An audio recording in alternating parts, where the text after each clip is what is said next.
Welcome to SK classes. लीजिए अब finally economy का रियल प्रश्न पत्र लेकर के आ चुका हूं, जो कि कोड नंबर 110666 के 100% एकदम एक्यूरेट आंसर देखने वाले हैं। एंड अगर आपके स्कूल में यही कोड आया था तो चलिए देख लेते हैं कि क्या होगा इसका सही आंसर।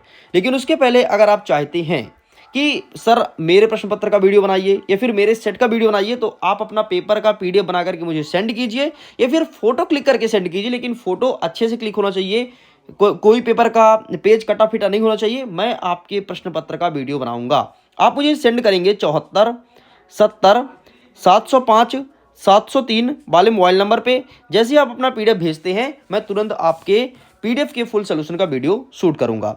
चलो आगे बढ़ते हैं, फटाफट प्रश्न क्रमांक 1 देखते हैं एंड देखते हैं इनका सही उत्तर क्या हो जाएगा। हमारा पहला नंबर कहता है कि सही विकल्प को चुन करके लिखो। पहला नंबर कहता है योजना आयोग के अध्यक्ष कौन है, तो इसका सही आंसर लिखना है ऑप्शन नंबर आ प्रधानमंत्री। कार्ल पियर्सन के सहसंबंध गुणांक को दर्शाई, तो इसका सही आंसर लिखना है आपका ऑप्शन नंबर बा। नेक्स्ट कहता है कि जैविक तत्व का उदाहरण है, तो इसका सही आंसर लिखना है आपका बा नंबर।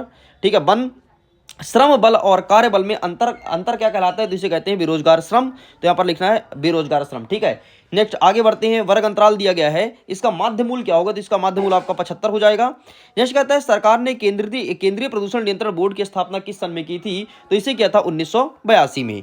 आगे बढ़ते हैं नेक्स्ट क्वेश्चन की तरफ। हमारा प्रश्न क्रमांक 2 कह रहा है कि रिक्त स्थान की पूर्ति करो। पहला नंबर कहता है विशेषताओं के आधार पर वर्गीकृत आंकड़ों को डैश डैश वर्गीकरण कहते हैं। दूसरा नंबर कहता है कि निम्न चतुर्थक ज्ञात करने का सूत्र क्या होता है, तो यहां पर लिखना है n+1/4। आगे बढ़ते हैं, दो चरों के बीच सहसंबंध ना होने की दशा आर का मूल्य क्या होगा, तो 0 होगा। नेक्स्ट कहलाता है कि पाकिस्तान की प्रथम पंचवर्षीय योजना को डैश डैश भी कहते हैं, तो इसे कहते हैं कृषि योजना। नेक्स्ट, नए उभरते रोजगार मुख्यतः डैश डैश क्षेत्र में मिल रहे हैं, तो ये सेवा क्षेत्र में मिल रहे हैं। एंड समांतर माध्य श्रेणी के डैश डैश पदों द्वारा प्रभावित होता है, तो यहां पर आपको लिखना है कि सभी पदों द्वारा प्रभावित होता है। इस प्रकार से होता है कंप्लीट। आगे बढ़ते हैं, अब हम फटाफट सत्य को देखते हैं। सत्य में हमारा पहला नंबर कह रहा है कि आधार वर्ष का निर्देशांक सदैव 0 होता है, गलत हो जाएगा। नेक्स्ट कहता है कि आर्थिक तथ्यों को आंकड़े भी कहते हैं, तो बिल्कुल सही हो जाएगा।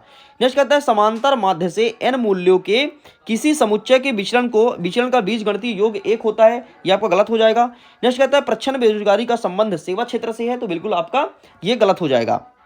नेक्स्ट कहलाता है कि माध्यमिक सदैव समांतर माध्य व बहुलक के बीच होता है, तो ये आपका सत्य हो जाएगा। एंड नेक्स्ट कहता है कि वर्ग विस्तार उच्च वर्ग सीमा व निम्न वर्ग सीमा के बीच होता है, तो ये आपका सही हो जाएगा। इस प्रकार से ये होता है कंप्लीट।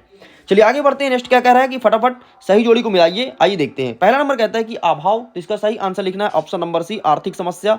दूसरा नंबर कहता है कि वैश्विक उष्णता, तो इसका सही आंसर लिखना है ऑप्शन नंबर जी। नेक्स्ट कहता है आपका कैमन्यूस पद्धति, तो इसका सही आंसर लिखना है ऑप्शन नंबर ए। नेक्स्ट कहता है तीसरे का सी ए नंबर हो जाएगा। चौथा नंबर कहता है कुटुंबश्री, तो इसका सही आंसर लिखना है ऑप्शन नंबर एफ। नेक्स्ट कहता है विनिर्माण, तो इसका सही आंसर लिखेंगे ऑप्शन नंबर डी।